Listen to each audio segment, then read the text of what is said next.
Hello, Ray. Welcome to Talking Bollocks. How you doing, man? Thanks for having me. Absolute pleasure. Absolute pleasure. Now, I know you've had a peek behind the curtain because you've seen the review that myself and Old Head did of your album Yes. on Old Bollocks. So Okay. I kind of feel like the surprise has kind of gone, really. um, but yeah, I mean, as I said there, I couldn't be less your target market. Right.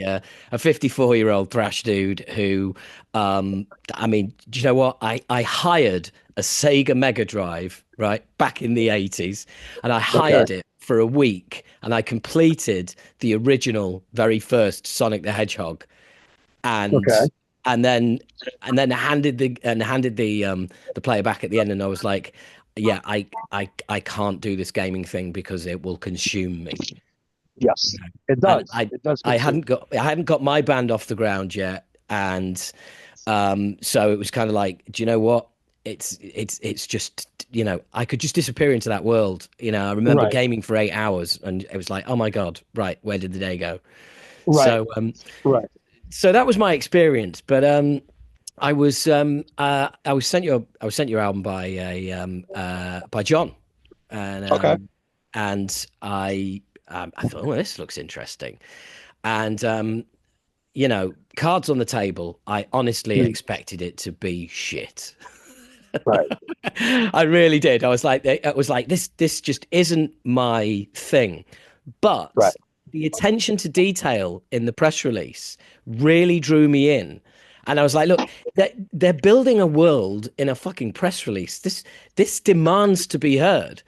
And then I listened to it the all the way, and it just absolutely blew me away. The originality, the creativity, the high standard to which it's delivered. Right. Incredible. Now, I know this is something that you've been working on, and there's previous releases, but it Right. would appear to be the culmination of something that started in the pandemic for you. Yeah. Yeah. So it started.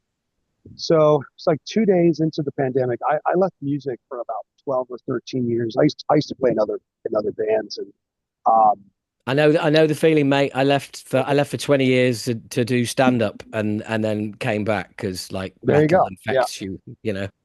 Right. Right. So I started getting the itch and then COVID happened. And then I picked up an iPad and had GarageBand in it. And I just started doodling around on the keyboard and started coming up with some ideas. And I've always been big into like melodic punk.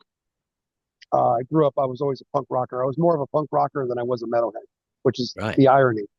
But I started kind of mixing in, and uh, I've always really been into video games. So I said, okay, let me mesh kind of the two worlds, but do it from a perspective of the hero or the villain.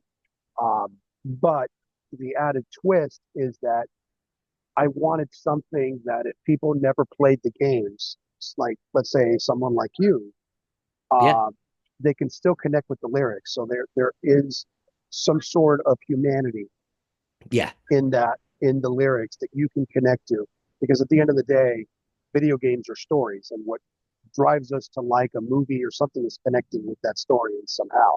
So I Yeah. figured if I can translate that uh, into kind of the music and the aura and the world, uh, then we might have something special.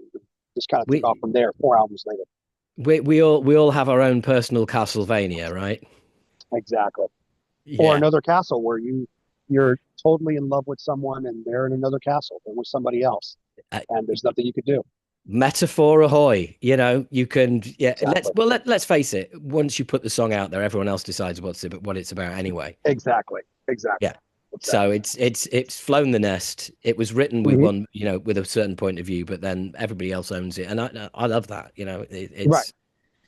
It's what Right. music's all about. I love being told about what songs that I've written. I love being told what they mean. Right. you, Right. you Right. know. Yeah. Um, but I well look, I was just I mean, as I said in the review, I'm sorry to keep referencing that, but No. No. No. Not at yeah, all. I for me, if you're into gaming and everything else, you are just basically getting like 200% from this album. But Yeah. I am, I'm really, you know my total game experience now. Right. So Right. it's not something I can speak of with any kind of authority or any kind Right. of insight. But what I Right. can do is definitely attest to the fact that you followed through on the concept that even the dialogue parts are beautifully done, are well performed, are well produced. It's like it's flawless. For Right. me, for me, after one listen, I can literally remove all of those bits Right. and Right. just be left with an absolutely phenomenal ass-kicking album, Right. which Right. which it has all its own meanings. And I guess Mhm. really that is, as you've just said, what you set out to do. I'm interested to find out how you found the people who play on it, because there is, you touch on everything in there. You touch on prog, gent, there's blast beats. I mean, Jesus Christ, it's just, yeah, you've covered so much. I'm in awe of such a creative and original project. I really am, and I don't feel uncomfortable telling you that.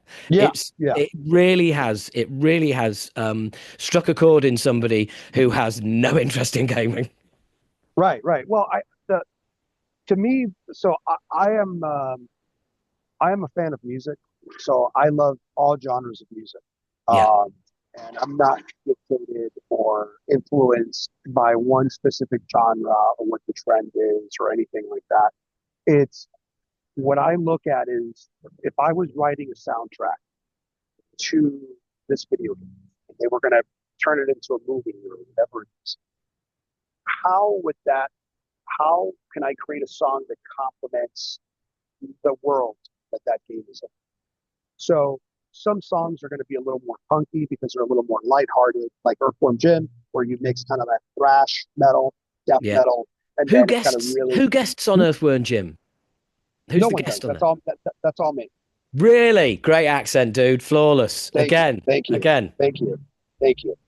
Um, so, um, well, you mean like on the voices, on the little Yes. character voices? Oh no, that's Amelia. Sorry, I thought you were Oh talking about no, no, no, vocals. no. I'm no, Yeah. I meant the song itself. I meant the song itself. I meant that kind of like, beer swilling Anglophile kind of accent, you know. Oh, that's me. That's me. Yeah. It's good Yeah, work, that's man. me. Yeah, yeah. Thank you, thank you. So I try to incorporate a little bit of everything in it. Castlevania is if you really think about it, in the core, it's more of like a horror punk misfits kind of song. Super simple chorus. It's a couple of lines, three chord progressions. Um, the goal was always, I feel now everyone focuses a lot on just singles and listening to one song or something. I miss the days where you put on a record or you put on an album and you listen to it from beginning to end.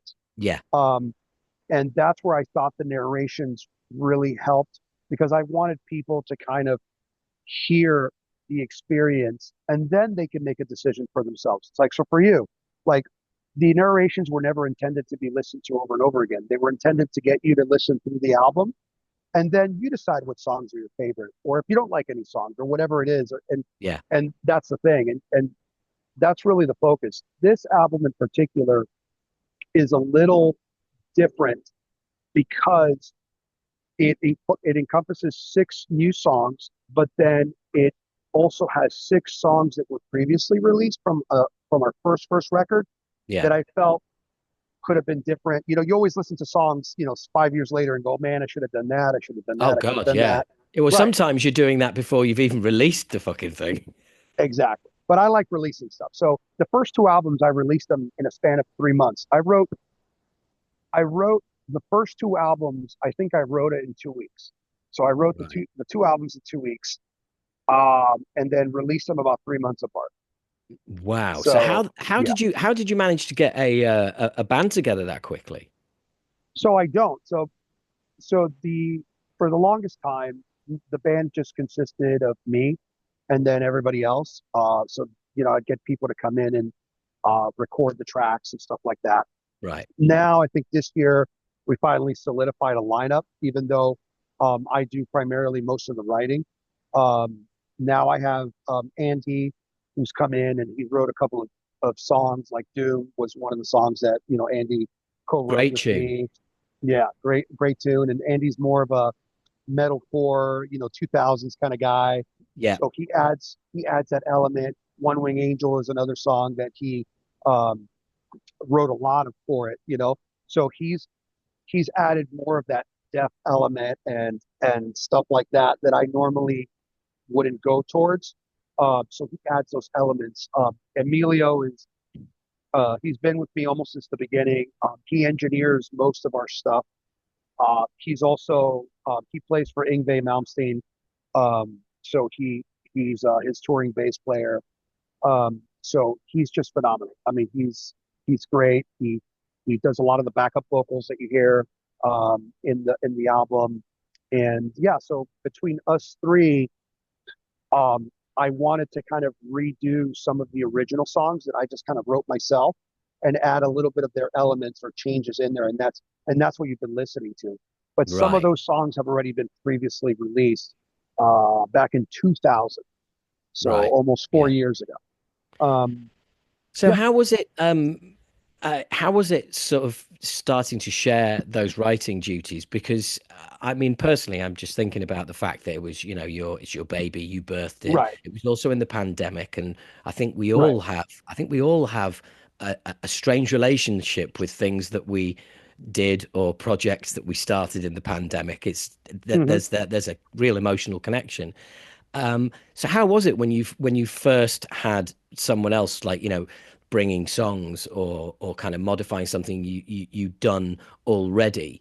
Was that, something that you embraced immediately or something that you had to find a kind of place for? That's a good question.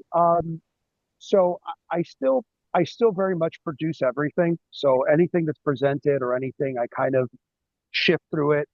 And then, maybe I'll like this, maybe what they thought was a verse, I think is better as a chorus. I always operate, I always think of not just the song, but how the music video is going to go with it. Because I visually see how it's Right. going to go. Yeah.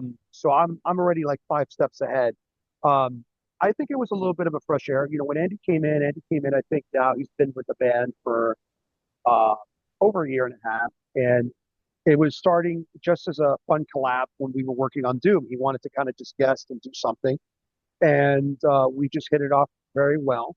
And we kind of bounced ideas back and forth between a couple of days. And Doom just kind of wrote itself. Um, and then that's been there. With Andy, he's learned the songs the way that they've been, that they were previously recorded, but he adds his flair. He's not going to stroke, the strings the same way. Yeah. And so I think that thing, he added more of a heavier element. If you ever get a chance to listen to the previous records, uh, the guitar work was a little bit more of a more punkier um, guitar, whereas he heavied it up, made it a lot more heavier, a little more Right. intense.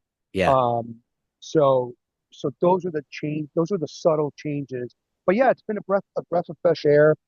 Emilio handles a lot of the orchestral string arrangements that you hear. So I'll come with some sort of basic orchestral arrangement, and then Emilio just takes it to a whole different uh, other level. So Yeah. he's really in charge of that, and the vocals. He's a great vocal coach. So we come up with really cool ideas. All our gang shouts, we do all of that. So all the choirs, all that stuff you hear, we do everything in house. We don't use any machines or any programs. We record everything ourselves.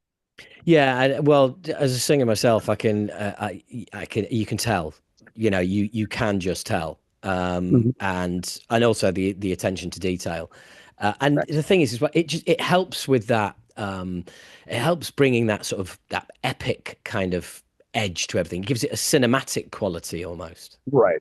Right. Right. That's And the goal. That's the same goal. goes for That strings as well. Yeah. Well, clearly, if you're thinking of the video as well as, um, thinking of, how to progress the song. right. Right. The challenge this year was to try to, when we were imagining some of the songs, is to rely less on the power metal and the punk stuff, and kind of try to blend everything and then give it a more modern sound and mix. And then that's where uh, our main producer is Matt LaPlante, and we've been working with Matt since the inception of the band.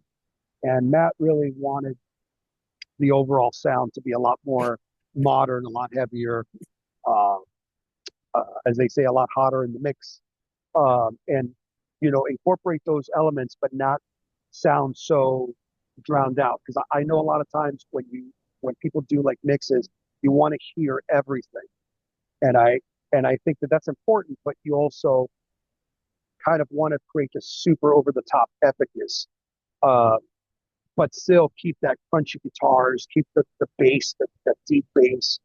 Um, and so I think we were able to accomplish that with this record. So we're very very happy, very Yeah, very you should be as well because the production is outstanding. It really is. I mean, it's it's crystal clear.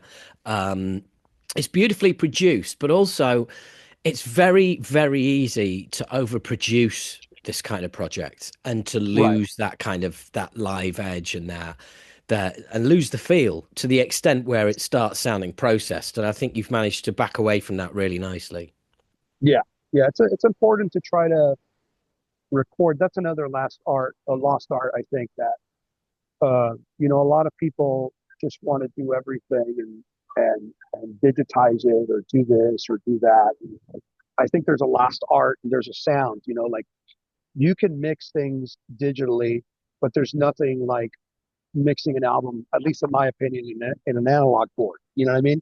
There's Yeah, certain things that I don't know. I guess it's just the era that I grew up in and the way that I recorded. That those are the things that I like, and I try to incorporate as much of that I learned growing up with other bands recording, trying to incorporate that into this process. And from what yeah. you say, you like what you hear, so that's a Oh, good thing. That's always dude, good. dude. I mean, my first album, I recorded in a 16-track studio with, and the desk was the size of like a massive sofa. So, Yes. I Yeah. know where you're coming from. And Hmm. funnily enough, when you were talking, it reminded me of recording vocals fairly recently. Right. And as happens, something slightly out of time, or Right. and I'm I've got warm. I'm laying tracks down, and I'm waiting whilst the last vocal is being clipped and moved around Right. and stuff, and then clipped into. And I was like, dude, just get me to do it again. It's Right. okay. It's okay. Yeah, Right. because I can do a better take, and yeah, it won't be perfect. Nothing is, but Right. it will require a lot less. It's not. And sometimes I think there's a lost art in that. It's almost like the first port of call is to just work Right. with what you have instead of turn around and say, "Can you do that again?" Right. Right. I'm more than happy to do that, especially if you're warm. You don't want to be stood watching, waiting something being clipped up and edited and shifted around when you can just say, look, just get me to do it again. I can do Oh it yeah. better anyway. Yep. If you heard some of our outtakes, I probably say I don't know if you can curse on this channel. Yeah, go for it, mate. Uh, you hear fuck a couple of times because I would mess up and then do it again. Fuck, do it again, do it again. Sometimes you get all the way to the end of that sentence and then you mess up that last line. Gotta do it Yeah. again. So yeah, no, it's really good. And Emilio, he's got perfect pitch, which is Oh, awesome. don't. So Well, you say it's awesome. Don't you hate those people, though? no, well, I like it. Well, sometimes I hate it because sometimes I'll be like half off, and he's a perfectionist, so he'll be like, "Nope, do it again." And I'm like, "Bro, that sounds perfect." No, Yeah. no, no, it doesn't. You're off. No. Then he'll sing the note, and I'll be like, "That's exactly what I sang." No, you didn't. No, you didn't. And so yeah, there are some pockets of I want to strangle him, but I know at the end of the day, he's thinking about what's best, and he wants for us to get the best possible uh, take. And you don't want to rely on auto tune and all these other things. Yeah. You kind of want to get that natural. And sometimes you'll hear it. Sometimes my voice cracks. Sometimes it goes a little, you know, shifty. but that's okay because I like more about. I don't consider myself a singer. I had a producer many years ago. Uh, wasn't the nicest producer, but he told me something that stuck with me, and he goes, "You're not a singer. You're a vocal stylist." And I Yeah, told him, I said, vocalist. "Well, no." He goes, "Vocal stylist, not a Right, vocalist, a vocal stylist." I said, "What's right. a vocal stylist?" He goes, "I'll give you an example." He goes, "Van Halen." He goes, "You like Van Halen?" Oh, I love Van Halen. He goes, "David Lee Roth, Yeah, vocal stylist. yeah, Sammy Hagar, singer." yeah, I said, "I get you. yeah, I see what you're saying." yeah, So, so that stuck with me. So I like to consider myself as a vocal stylist, which is more about the character and more about the emotion in that than just trying to sing everything perfectly. And then you have Emilio saying, "That's great, keep that character, but I want you to sing everything perfectly." So yeah, that's where the strangling comes in. But no, I mean, I at the end of the day, it's what's best for the songs, and you yeah. know, like I Yeah, said, funnily enough, that reminded me of a friend of mine who shall remain nameless, but okay, he recorded an album with Terry Date, okay, okay, the fucking legend, right, and he'd done the vocal take, and he was like, "Okay, can you do that again?" He was like, "No, that's the one, nailed it." And he's saying, "Well, I don't think he did." He said, "I did, nailed it. Play it back. Yep, I'm happy with that. That's good. Absolutely fucking nailed that." And he said, "I don't think you did." He said, "Well, that's the take I'm using." So he goes, "Okay, hang on a second." So he comes in the vocal booth, switches the mic off. So it's just the two of them. And he says, "When this album comes out, it's going to have your name on the back and it's going to have my name on the back. And I know that I will have done everything possible to make it my best work." right. And he walks out the vocal booth, turned the mic back on. He goes, "Okay, I'll do another take." Just like, it's just, he said, he just got in my head Right, that it's like, this guy has produced all of this stuff. right, What am I doing? Telling him that no, that if he says he said that was it. From then on, I just absolutely gave it 100%, and unless he said it was okay, we did it again. And if he needed doing 100 times, I'd do it 100 times. right, Uh, right. you know, If you're it. if you're so good, then why do you need him? Yeah, absolutely. Right, right, Yeah, exactly. You could do yeah, everything yourself, yeah, So yeah, yeah. yeah. No, I think There's levels, and there's levels. Speaking of levels, how smooth is sure. this? The gaming Oh, community. okay, So okay. that's a whole other audience. So presumably, you've had gamers come to your band because they've heard of the concept or the games Yeah, or stuff like that, and yeah. and then presumably you might have even introduced. Well, you probably have introduced some to the world of metal. How's that worked out? It's been very interesting. I mean, we spent the first couple of years just doing a few like gaming conventions. So we would play at some of the gaming conventions. Yeah. And it was very interesting. I mean, it was very, very positive reviews. Like you said, some people connect on a gaming level, some people connect on a personal level.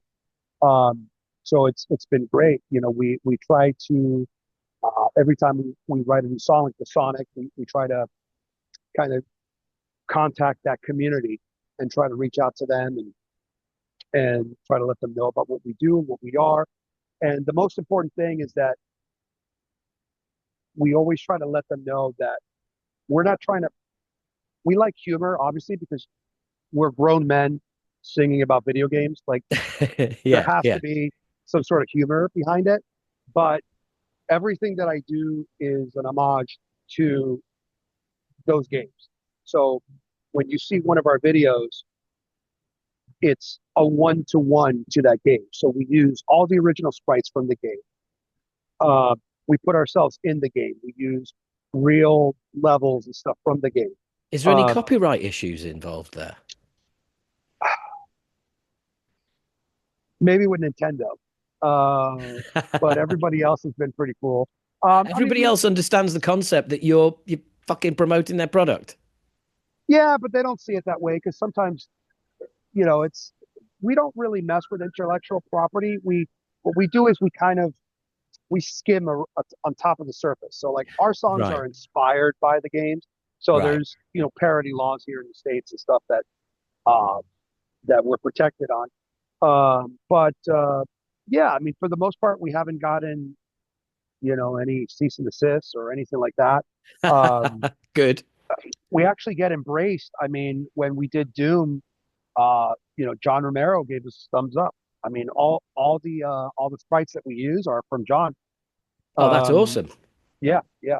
So Mortal Kombat, we reunited all the original actors from the Mortal Kombat games, the actual actors in the games, Wow, and right. And yeah, and even a non-gamer like me absolutely gets the importance of that. So right, that right, I mean right. that also that must bring you a huge credibility within the gaming community.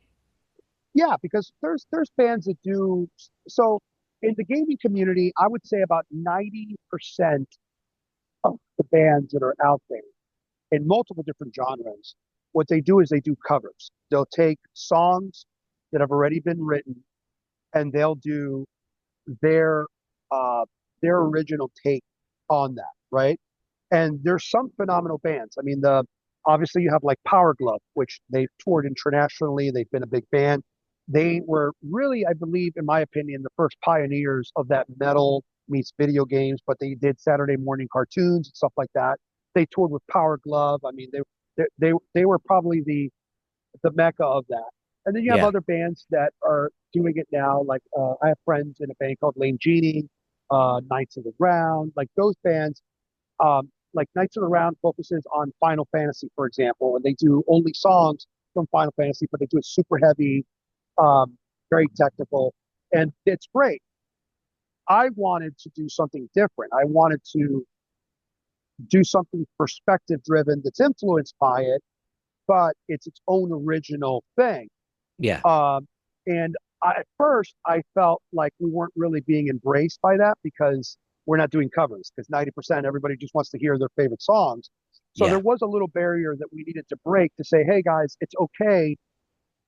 We could write songs that are just as good, right? Maybe they're not obviously as memorable because those are famous games, but you can still listen to these songs, relate to them, connect with them.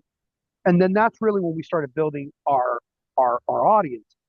This year, um, we had several people saying, you guys should play metal shows. You guys should play metal festivals. Like, well, I don't know. I think we might be a little cheesy. Um, and we got booked this year to play Loud as Hell Music Festival, which is in Drumheller, Alberta, Canada. And they invited us to play. And we had a song, which I think you love. It's a Dance Dance Revolution song. Absolutely. And I had reservations about that. And I said, what the fuck are we going to do playing this dance song in front of a technical death metal festival, which essentially is what it is? Yeah. And I had reservations, and they were like, no, no, you got to play the song. You Yeah. got to play the song. I said, okay. So we showed up, we played the song, and people just went batshit crazy for it. Yeah. And we were like, all right, maybe the metal community has changed. Because when I grew up, metalheads were, oh, if you listen to black metal, you're black metal. If you listen to death metal, you listen to death metal. If you're Yeah. progressive, you know, and then if you listen to anything outside of that little scope of the world, of their world, then you were a poser Yeah. or, You're the a enemy. sellout. Exactly. But now I've noticed that metal has really shifted where Yeah. it's people in the metal community are a lot more open minded. And it's a beautiful, beautiful thing. And when we experienced that in Drumheller, I could tell you it was like I get chills thinking about it because Yeah. I never expected that. And so now this year, we're definitely doing a lot more metal festivals. I can't announce which festivals yet, but we will probably be in a couple of the more known festivals this year. Uh, That's cool as hell, man. I mean, yeah. funnily enough, I had a very similar experience where we were booked to play on a Lords of the Land, which again was a an all day death metal festival in the Barrowlands in Glasgow, Okay. and and we are a thrash metal band with a sense of humor. We're not a comedy Right. band, but Right. we have a sense of humor. And when we play live, we don't take it too seriously. Right. And so prior to the gig, it was very much a case of like, yeah, not really sure how this is gonna go down. And sure enough, when we came on, it was a little bit like, arms folded. We had, two or three rows at the front who were there for us, and everybody else was kind of like, and by the end of by the end of the set, we'd been completely and totally embraced. Right. And what became apparent was, and I think this is something that surprised me and something you discovered as well, is that Right. funnily enough, people who are into death metal, yeah, they've gone to a death metal festival, but you know what? They will actually welcome something else just to break up the death metal, you know? Right. And Right. if it's something that's upbeat and that they can actually enjoy. When you were talking about the playing the dance track, I was in my head, I was just thinking, yeah, I can actually picture the reaction of them absolutely throwing themselves wholeheartedly into something that is just, entertaining and fun. Right. Right. And that's the thing. When you go to a show, I think one of the most important things, like I grew up with the Michael Jacksons and the Princes, right? Yeah, And obviously not Elvis because he was dead, but I saw a lot of Elvis and stuff, and they were there was something in the word entertainer, yeah, right? And I think that when people go to a show, they want to be entertained for that time that they're there, whether it's a festival, whether it's just for your set, whether your set's 15 minutes, 30 minutes, an hour, 2 hours. They they don't want to be they don't want to be in their world. They want to be in your world. And it doesn't matter what's going on at home. It doesn't matter what the politics are in their part of the world. It doesn't matter. What matters right now is the music. You're in the moment. You know what I mean? You're having fun. And I think if you can provide that to the audience, I think that is something truly special. And part of being I think part of being fun is just being yourself on stage. Like if like there's so many bands and I won't name any. You meet them backstage and they are the most goofiest, yeah, right? They are yeah, the most like you were like, wow, man, you guys are like a trip. And then they go on stage and it's all of a sudden it's like, yeah, I'm super mean, right? yeah. And it's like because like you have to because it's that genre, right? And it's like I think to me like I love it more like for example like you're a thrash band and you guys go out there and you guys have fun, Yeah. right? And you don't take it seriously. There's another band that I love that we finally got to play with, Striker, and uh, those guys they play like kind of like a mixture of like it's like metal, but it's like they got like the cheesy elements of the 80s. They all dress up in the leopard and all that stuff. And these guys just have a great time. They just have a great time. And the audience loves that because you're having a good time, they're having a good Yes. time. Yeah. And to me, I think that's like there's so many bands, and you know this. There's so many bands that are particularly not very good, but they'll put on a hell of a show, Yeah. and people just eat it alive because it's you're selling the show. Yes. And Yeah.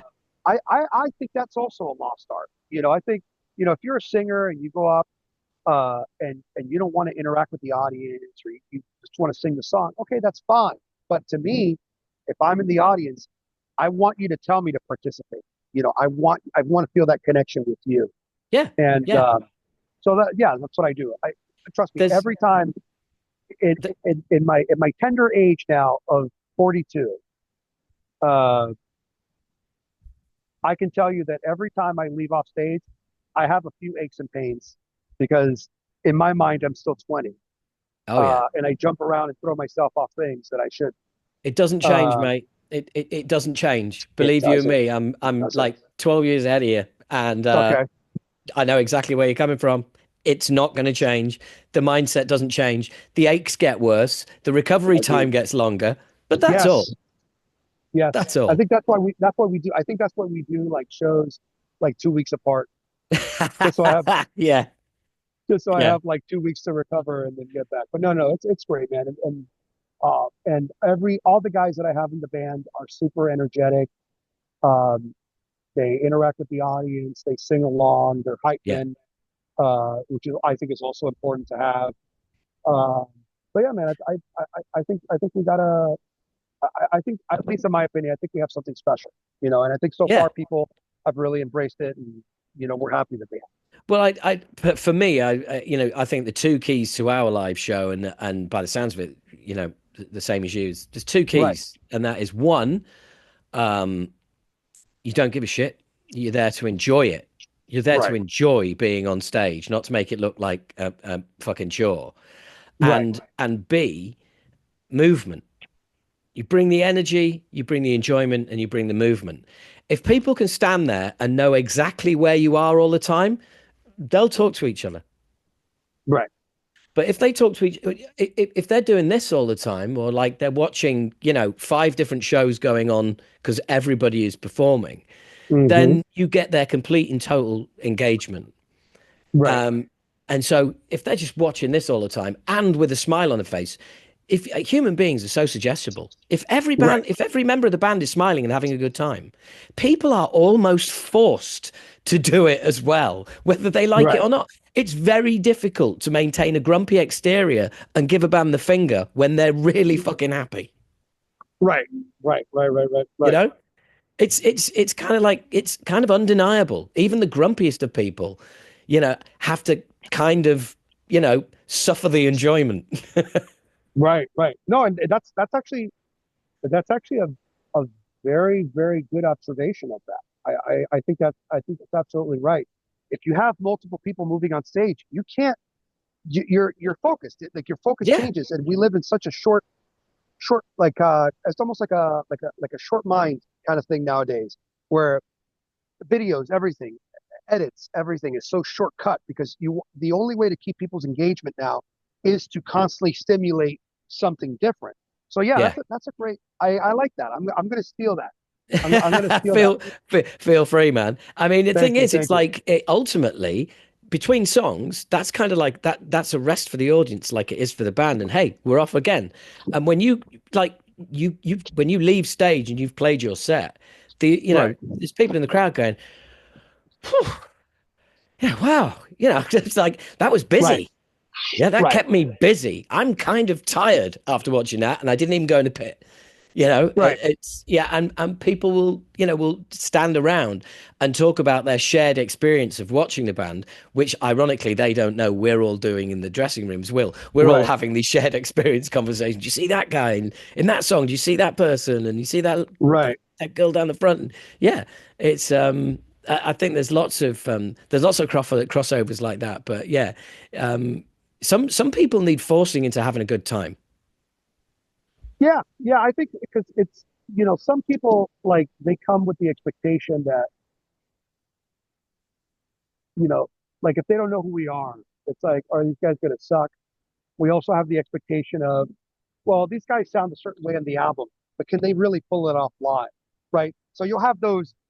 Usually it's other musicians, right? Like you can sit there because they'll Yeah, be there and they'll be like, like they're like observing you, like, how much of this is like studio produced and how much of it is real, right?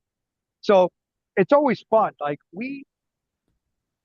you know, our guys tour a lot. So, they're constantly touring. Like Emilio right now, from the time of this release of the podcast, he's on tour with Ingve. He's going to be gone for 2 months, comes back. So we don't really rehearse.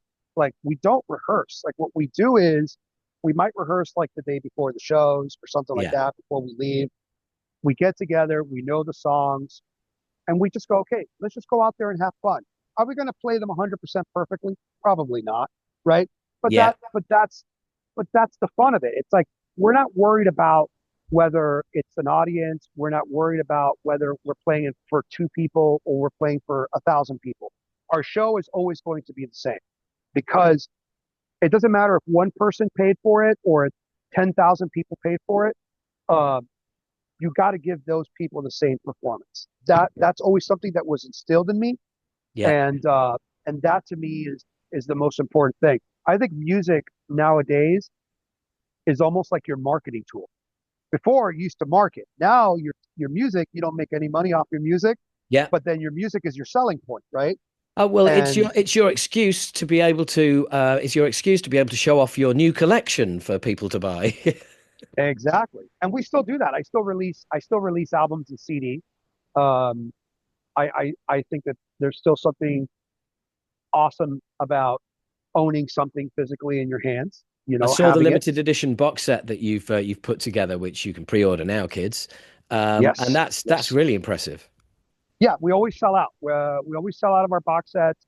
And that's it. We only print X amount, and that's it. Comes with T-shirts and posters, and um, every. Uh, so the first three albums, every time you bought a box set, it had a continuation of the video game. So it was almost like an expansion pack, so you could continue the story. With Nice. this one, we kind of rehashed it, so we kind of went back to the first album, and we released a bunch of songs on Guitar Hero, which is technically Clone Hero, so people can play our songs physically on their Clone Hero, on their PC or wherever they play it on, and they can go ahead and do that. So that's another little added bonus things that we do. We never charge for our video game; it's always been free. Uh, it's something that we felt people should pay, should play it, should be able to play it. Um, so it's not just creating songs, it's creating an experience and a world. Um, and so that's why I'm already 3, 4 albums ahead. So I already know exactly where it's going, where everything. So it's a But lot of also, things. I also like the idea because I do a lot of the business for the Right, band, and I also like the right. idea, the fact that you've got an album you can merchandise, but you've also got a whole world of games, gaming that you can merchandise through characters and all the rest of it. So, Yeah. it's not like, hey, they're coming to town, they've got one shirt and it's the cover of the album. You've got you've got so much scope there. Oh yeah, our merch. I mean, at any time we have about 6 to 8 designs of shirts. Um, we have all different types of posters. Well, All I the know art. because I know because as you know, I've got a shirt in the post on the way. I know it hasn't. You still haven't gotten it yet. Not yet. No, I only ordered it like a couple of days ago. Oh, okay. I thought you ordered it a couple of weeks ago, or like a week No, or no, no, two. no, no. I'll let you Okay. know as soon as it arrives. Okay. Which design did you get? Oh God, I can't remember now. I think no. Because I don't even know. And that's all done automatically. I don't even do that. Right. That's all Okay. Well, automatic. Yeah. I'll send you a picture Okay. Sure. Sounds when good. it arrives. Sure. Sure. Sure. Sure. Sure. But yeah, man, cool. So, what are the plans with the live dates? Because I know, and would you consider doing a tour? Are you going to be restrained to North America? And is there a label behind all of this pushing you in a certain direction to do more? So label right now, no. We have distribution right now, Yeah. major distribution. Label. The thing with the label is nowadays there's so much you could do by yourself. Yeah. So what exactly is a label going to do and then get 75, 80% of what you made? Yeah. Yeah. So, nowadays, like you could be signed to a label and, you still got to pay for your own recordings or you got to do this or you got to do that. And then by the time that you get paid, you get nothing out of it. So if I'm going to split pennies, I'd rather split pennies between myself and the guys.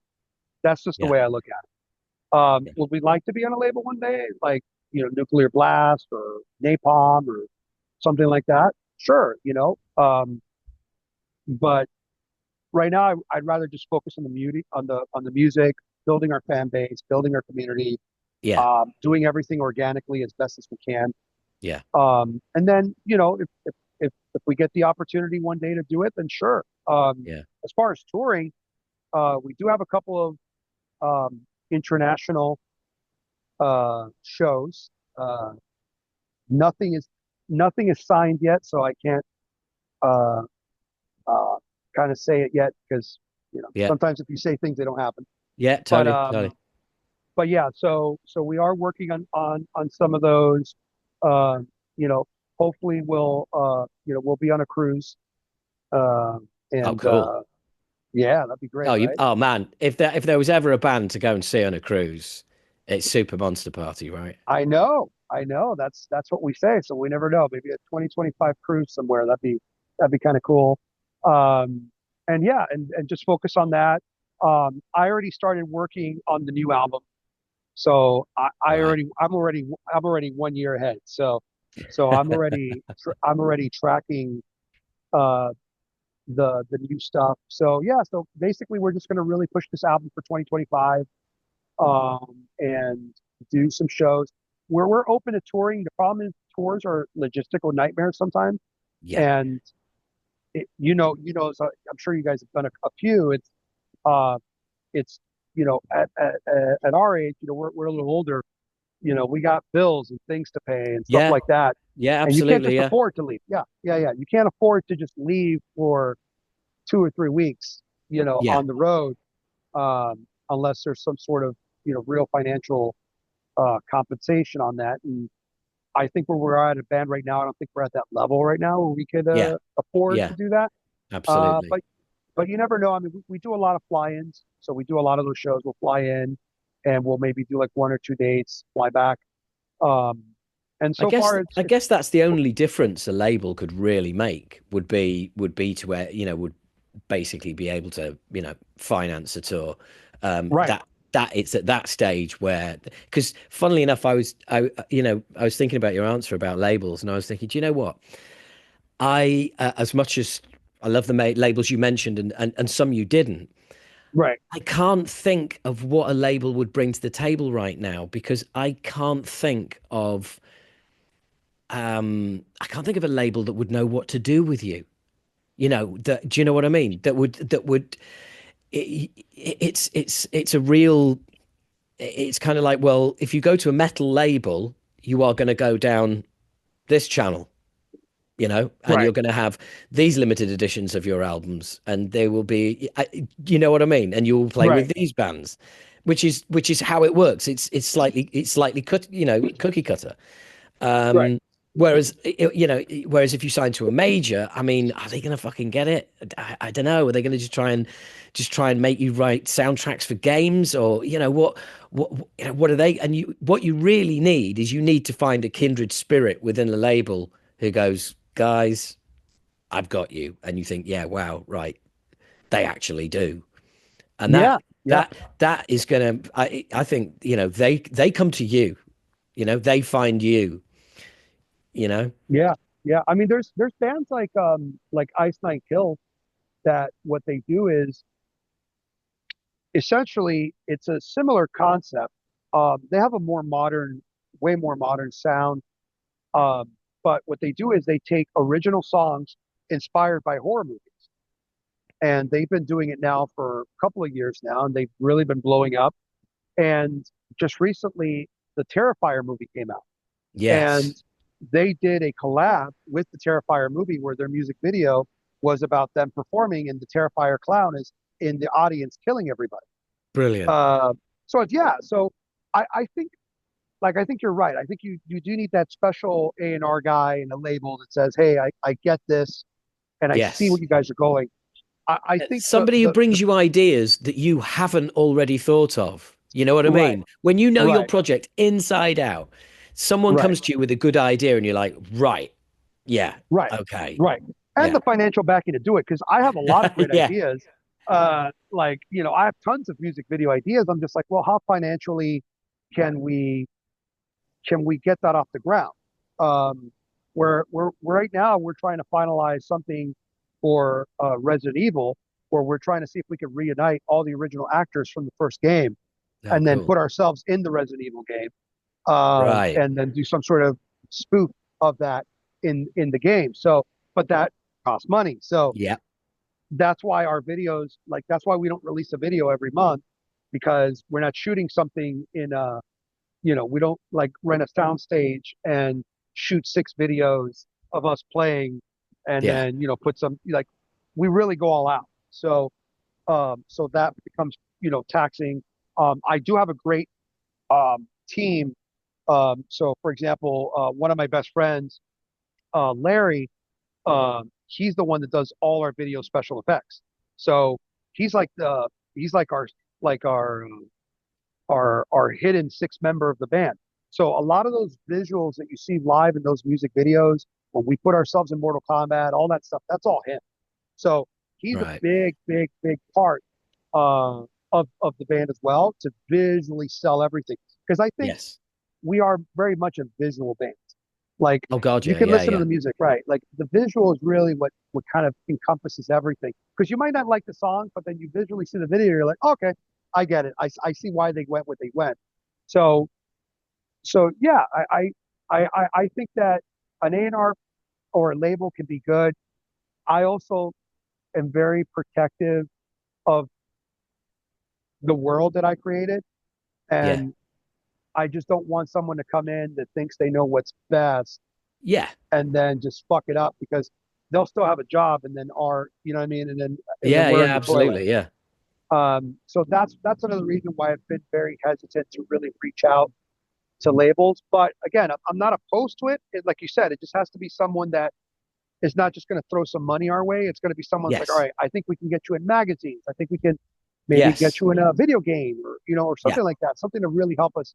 So who knows, man? I mean, 2025 is right around the corner, right? So we'll see. Yeah. We'll see what happens. Dude, exciting times, really exciting Thanks, times, man. and you deserve all the success with the album. Have you what's the release date? November 11th. November the 11th. Okay, So two cool. weeks. 2 weeks. Yeah, 3 weeks. Yeah, it's Yeah. almost there. Awesome. Yeah. Well, I'll tie this in to come out around then. And look, I can't thank you enough for your time. You've been really generous. Thanks, man. Appreciate it. Love the album, love the work, and just keep doing what you're doing because no one else is. Thank you. And Thank you. it's all about originality, and everybody. That's all I'm bothered about. It's like Right. if we all keep pushing the envelope, all keep trying to do something new, bring something different. That's you know our entire genre can only benefit. Thank you so much, dude. All right. Thanks for having me, man. I appreciate you. Thank you so much. Absolute pleasure. Take care, mate. Take care, buddy. Cheers, Ray. Bye bye. Bye.